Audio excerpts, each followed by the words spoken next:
Assalamualaikum warahmatullahi wabarakatuh. Perkenalkan, nama saya Randa Pati Galgifari. Di sini saya sebagai asisten praktikum komputasi statistika. Nah, di sini saya kebagian untuk menjelaskan modul pertama dari praktikum ini, yaitu statistika deskriptif. Langsung saja, ayo kita masuk ke praktikumnya. Pertama, kita akan sedikit membahas mengenai apa itu pengertian atau definisi dari statistika deskriptif. Nah, statistika deskriptif ialah untuk melihat gambaran secara umum dari data yang didapatkan, menyajikan data dalam tabel, grafik, ukuran pemusatan data, dan gambaran data. Selain itu, statistika deskriptif juga berguna untuk menganalisis data penelitian berbentuk generalisir, atau lebih lanjutnya itu untuk melihat apakah informasi didapat itu terperinci atau tidak dengan metode uji statistik lainnya. Biasanya, analisis statistika deskriptif yang gampang kita temui ialah nilai minimum, rata-rata, atau bisa disebut dengan mean, ada nilai tengah atau median, ada modus atau data yang sering muncul, dan juga ada nilai maksimum.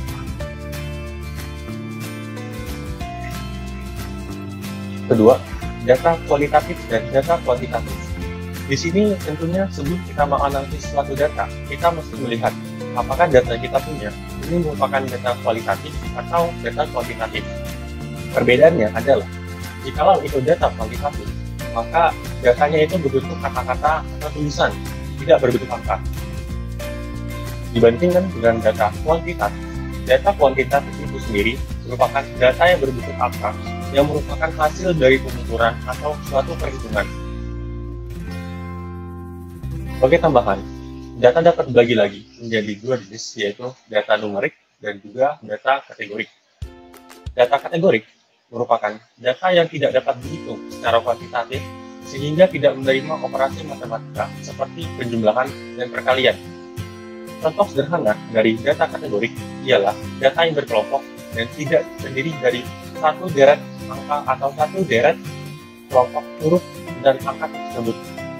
Contohnya ialah data yang berskala nominal dan data yang berskala ordinal. Berbanding terbalik dengan data numerik. Data numerik adalah data yang dapat diukur menggunakan metode secara kuantitatif, sehingga data tersebut dapat menerima operasi statistika atau matematika. Biasanya, data numerik ini terdiri dari data interval dan juga data rasio. Berikutnya ialah tentang visualisasi data. Teman-teman di sini pasti nggak asing tentang apa itu visualisasi data, yaitu menggambarkan data yang telah kita analisis atau kita lakukan uji sebelumnya menggunakan gambar atau plot agar lebih mudah dipahami dan lebih mudah dimengerti. Ada banyak jenis visualisasi data. Yang pertama, bar plot atau diagram batang. Biasanya diagram batang digunakan dalam data yang berbentuk kategorik. Umumnya, bar plot ini berbentuk diagram batang yang lurus dan diiringi dengan kategori lainnya. Kedua, ada box plot. Box plot merupakan ringkasan deskripsi sampel yang disajikan secara grafis yang biasa menggambarkan bentuk distribusi data. Lanjut, ada pie chart atau diagram lingkaran. Biasanya, diagram lingkaran ini terjadi atas irisan-irisan yang berisi tentang proporsi suatu nilai, bisa dalam bentuk derajat ataupun bentuk persentase. Keempat, ada histogram. Histogram adalah tampilan grafik frekuensi yang digambarkan dengan grafik batangan yang menunjukkan proporsi frekuensi pada masing deret-deret nilai. Kelima, ada dot chart atau diagram titik. Diagram titik merupakan plot sederhana yang cukup menggunakan satu atau data ya, yang biasanya berisi tentang sebaran data. Berikutnya ada strip chart. Biasanya strip chart digunakan hanya untuk dengan satu dimensi saja dan fungsinya sama dengan sebelumnya, yaitu untuk melihat atau menampilkan sebaran data. Terakhir ada line chart. Line chart itu sendiri merupakan diagram garis yang biasanya digunakan untuk menganalisis atau melihat data dari sudut waktu. Nah, data ini menampilkan informasi sebagai rangkaian titik data yang disebut penanda yang dihubungkan dengan segmen garis lurus. Berikutnya kita masuk ke modul praktikum menggunakan software R. Di sini teman-teman menggunakan dataset Tensor, di mana dataset ini sendiri merupakan dataset yang bisa teman-teman unduh di link berikut atau nanti akan saya bagikan di akhir video. Baiklah, kita akan coba panggil data tersebut. Untuk dari dataset Tensor itu sendiri terdiri dari dua jenis data. Yang pertama, data kualitatif dan juga data kuantitatif.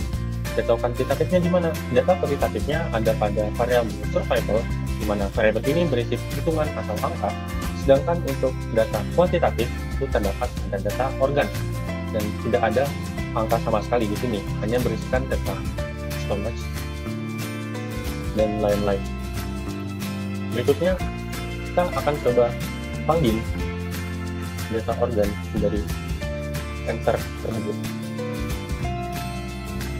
Nah, di sini tampak jelas untuk data organ itu sendiri terdiri dari stomach, colon, bronchus, breast, dan juga ovari.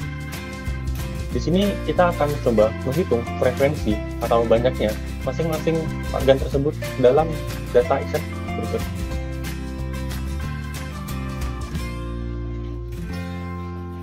Di sini dapat kita lihat bahwa untuk penamaan dari organ breast sebanyak 11 kali, untuk organ bronchus sebanyak 17 kali, untuk data kolon sebanyak 17 kali, untuk data ovari sebanyak 6 kali, dan juga untuk data stomach sebanyak 17 kali.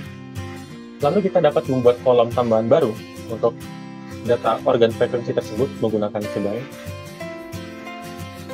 Dan ini adalah hasilnya. Berikutnya adalah kita akan mencoba memvisualisasi data dari data kategori, di mana data kategori ini kita akan buat dari variabel organ itu sendiri dan kita akan bagi menjadi 5. Ada stomach, ada bronchus, ada kolon, ada breast, dan juga ada ovari. Di sini kita kasih saja untuk warnaannya. Yang pertama ada warna merah, ada warna kuning, warna hijau, warna biru, dan juga warna pink. Di sini kita akan coba buat visualisasi data menggunakan bar plot. Kenapa saya menggunakan bar plot? Karena data kategori itu cocok digunakan untuk bar plot itu sendiri. Karena bar plot itu dapat melihat frekuensi dari masing-masing kategori yang ada pada satu data. Kenapa menggunakan bar plot? Karena bar plot cocok untuk data kategori. Sementara untuk kita sendiri memiliki 5 kategori pada datanya. Yang pertama adalah breast, bronchus, kolon, ovari, dan juga stomach. Di sini, teman-teman dapat lihat jika grafik yang berwarna merah yang melambangkan breast itu memiliki frekuensi sebanyak 11.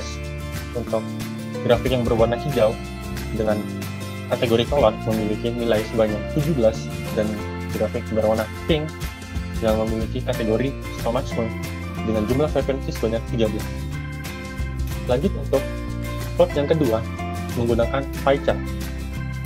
Untuk pie chart sendiri, kenapa cocok digunakan pada data tersebut? Karena pie chart di sini digunakan untuk melihat frekuensi dari tiap irisan kategori yang ada. Sementara, jika teman-teman di sini menggunakan variabel survival, maka hasilnya akan bias atau teman-teman nggak bakal bisa menginterpretasi apa yang dapat ditarik dari grafik tersebut. Sebagai contoh,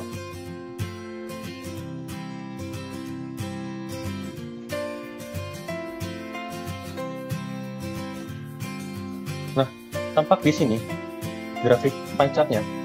Kita tidak tahu untuk 60 di sini melambangkan apa, 61 di sini menggambarkan apa, 62 di sini menggambarkan apa. Karena kita nggak tahu itu jelasnya apa. Lebih baik kalau menggunakan pie chart, kita menggunakan data yang kategori. Lanjut untuk data numerik, kita akan menggunakan data pengeluaran dan juga data pendapatan. Teman-teman dapat mengetikkan statistiknya berikut. Lalu kita akan analisis statistika deskriptif seperti ini. Nah, di sini untuk pengeluaran dan pendapatan, statistika deskriptifnya tertera ya. Ada minimum, ada kuartil pertama, ada median, ada mean atau rata-rata, ada kuartil ketiga, dan juga nilai maksimal. Lanjut, kita akan membuat plot dari data pengeluaran dan pendapatan tersebut. Nah, di sini teman-teman dapat lihat grafiknya. Untuk data pengeluaran sebanyak 65, maka pendapatannya adalah 75. Dan jika pendapatannya atau jika pengeluarannya dan jika pengeluarannya adalah 70, maka pendapatannya adalah sekitar 70 sampai 80 rentangnya.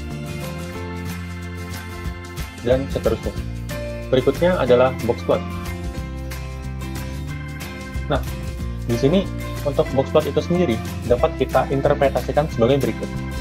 Untuk garis paling bawah, ini merupakan nilai minimum dari data tersebut. Untuk grafik atau garis yang di sini, itu merupakan nilai dari kuartil pertama dari data tersebut. Untuk nilai tengah, garis tengah maksudnya, itu merupakan rata-rata dari data. Untuk di atasnya itu merupakan kuartil ketiga, dan juga di atasnya ini merupakan nilai maksimum dari suatu data. Nah, terus garis yang titik-titik ini apa? Itu merupakan interval dari nilai minimum ke nilai maksimum dari suatu data. Jikalau dari data teman-teman memiliki outlier, maka akan muncul tampilan garis titik seperti ini, yang merupakan outlier dari suatu data. Berikutnya, kita akan membuat histogram dari pengeluaran. Nah, untuk histogram itu sendiri cukup jelas ya di sini. Kalau yang Y itu melambangkan frekuensi, dan untuk yang X itu menggambarkan pengeluaran.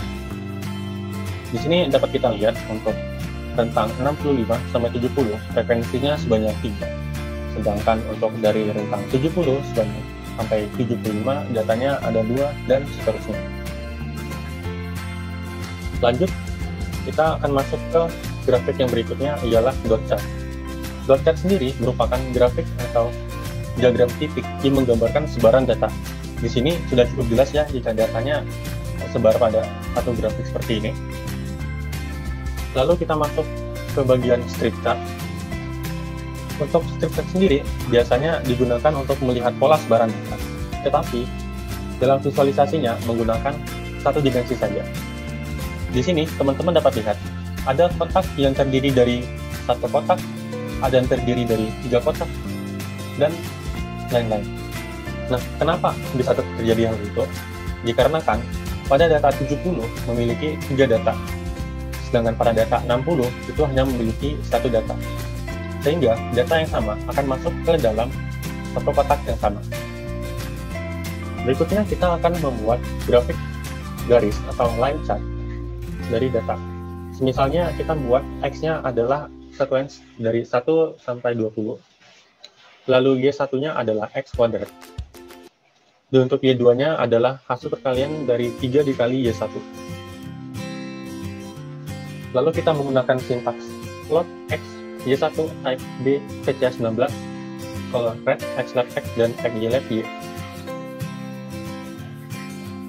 Untuk line, seperti berikut. Dan untuk legend adalah sebagai berikut. Teman-teman dapat mengganti untuk keterangannya, semisal VCH digunakan untuk mengganti bentuk dari diagram garisnya. Misalnya kita coba buat VCH-nya 20 ya. Maka yang terjadi adalah diagramnya adalah titik-titik buat ini. Kalau kita coba dalam bentuk 17. Nah, maka bentuknya adalah segitiga.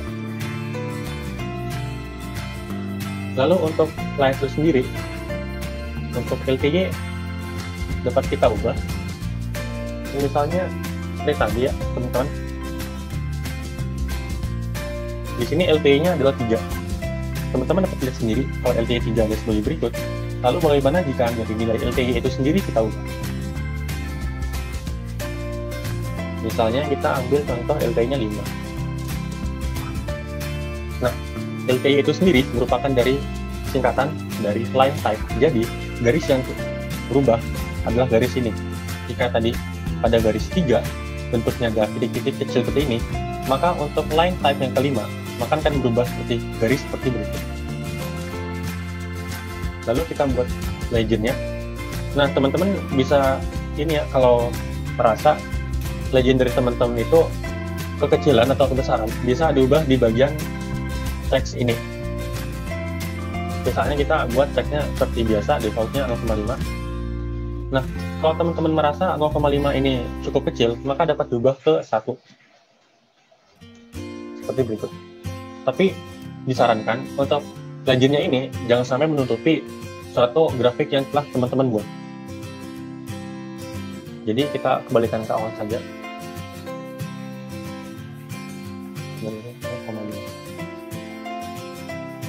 Mungkin sekian dari modul praktikum 1 yang dapat saya sampaikan. Lebih kurangnya terima kasih. Wassalamualaikum warahmatullahi wabarakatuh.